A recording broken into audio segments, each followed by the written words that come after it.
Well, for the last couple of years, we've really been focusing on some of those Australians who have fled our country and gone across to northern Iraq and Syria to take up arms with ISIL. And it's sort of hard to remember, isn't it, going back 14 years when David Hicks was the original of the originals when he was captured by US forces back in 2001. That's true. And today we have the news that he's innocent. I mean, his conviction's been quashed by a court in America, so he is not guilty of anything. He spent that 5 years in Guantanamo Bay.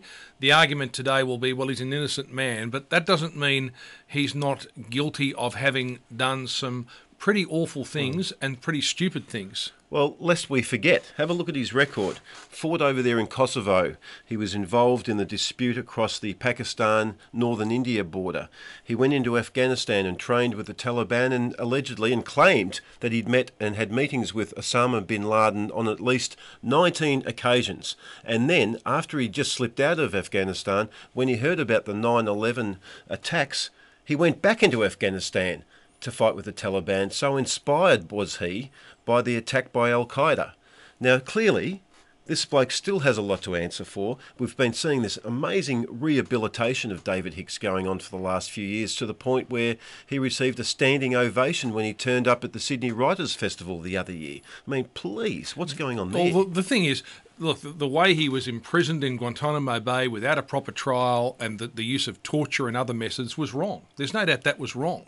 But all of this has been conflated with the fact that the adventure into Iraq, the war in 2003, it was a folly that has created a lot of what we are seeing now in the Middle East. But you pull that in together with his actions, which were wrong. There's no doubt what he did was wrong. A lot of what we've just talked about is not contested. It comes from his own words in letters he wrote home.